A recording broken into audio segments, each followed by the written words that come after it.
just sense there's just such a presence of God's love in this place this morning. And, you know, in the Old Testament, the scripture went, love the Lord your God with all your soul, mind, and strength, and then love your neighbor as yourself. But when Jesus came along, he said a new commandment. And the cool thing about the new commandment is that it overrides the old commandment. The old commandment was love the Lord your God with all your heart, soul, mind, and strength, and love your neighbor as yourself. But Jesus said, I've got a better one for you. Here's the better commandment. Love your neighbor as I have loved you.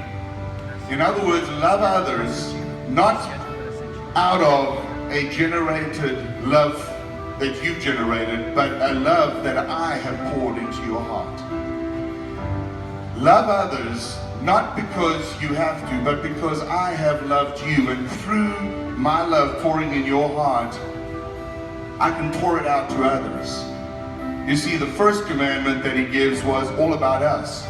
Love the Lord your God. But honestly, we can't love God until he has loved us, until he has poured the love of God into our hearts. And I just felt that as I was hearing God saying that his desire is for us to grasp the idea that he loves us, to not just grasp it in our heads, but allow him to fill our hearts with his love.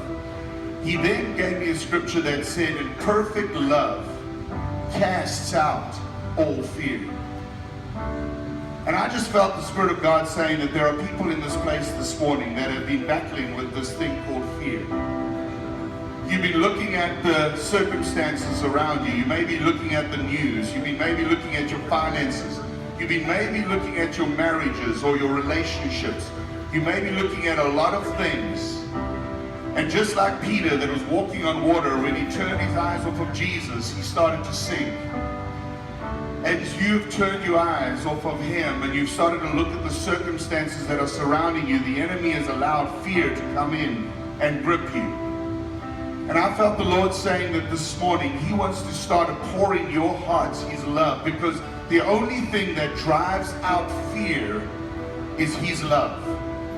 You can't manufacture this. You can't force it. You can't say, God, love me, love me, love me. He has to do it by his Holy Spirit. And this morning, as we are here today, I just invite every one of you this morning just to lift your hands to him this morning. Because I believe in this place, God wants to pour out his love. You know, the entire creation, as we look at that board with the waves crashing on the rocks. Last night, I watched a movie about butterflies, metamorphosis, and I looked at the different patterns of a butterfly's wings.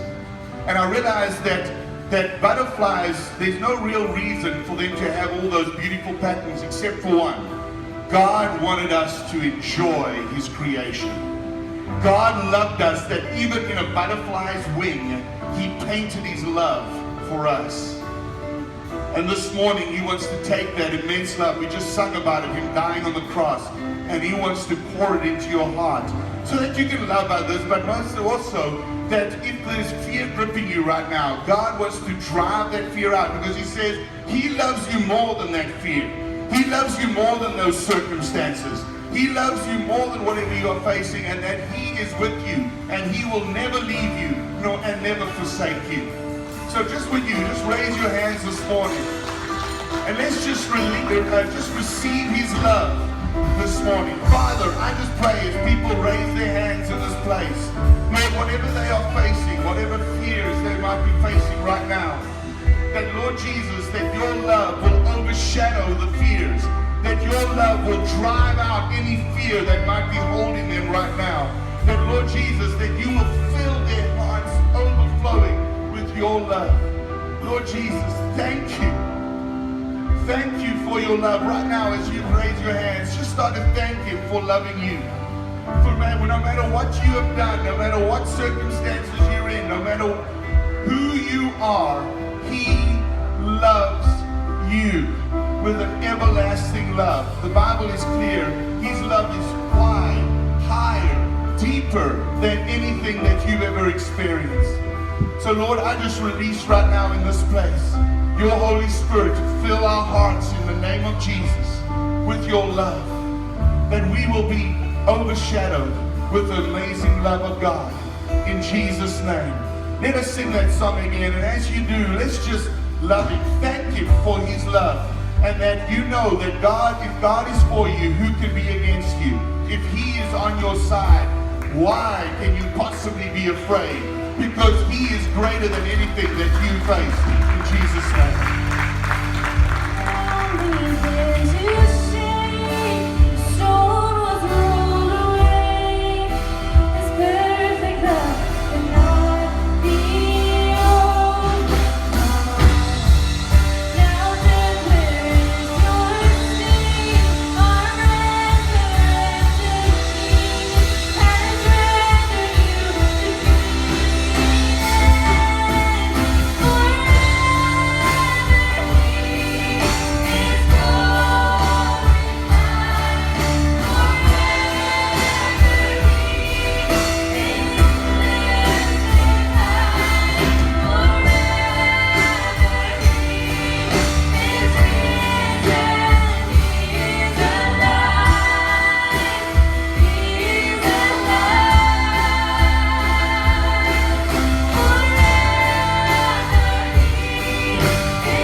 Proverbs 3:5-6 says this: trust in the Lord with all your heart.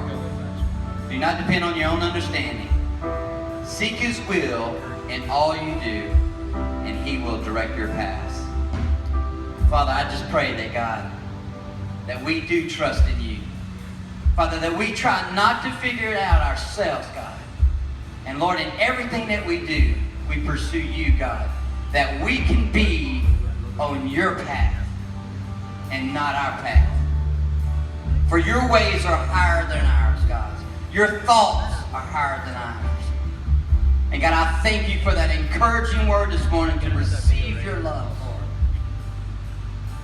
God, that we can trust you and depend on you versus depending on ourselves. And all God's people said, amen.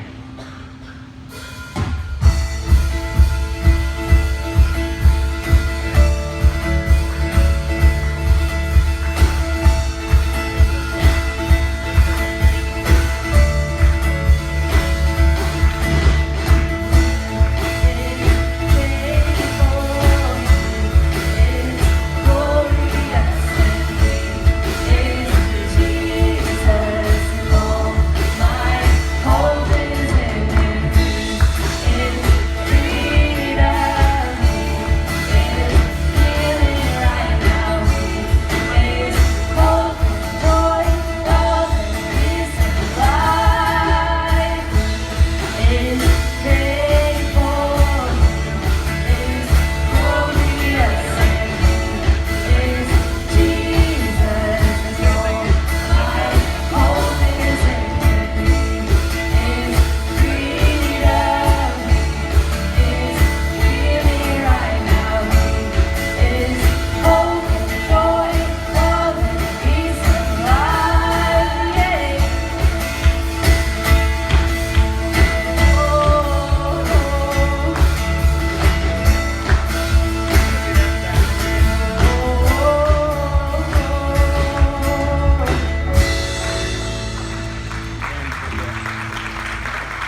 Good morning, church. The Lord has really laid an encouraging message on my heart today entitled, Getting Past Your Past.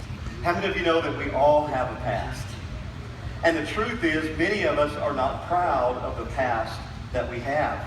I've spoken to many people who couldn't get over the fact that they've been through divorce. I've spoken to many people who said they couldn't get over the fact that they had an abortion.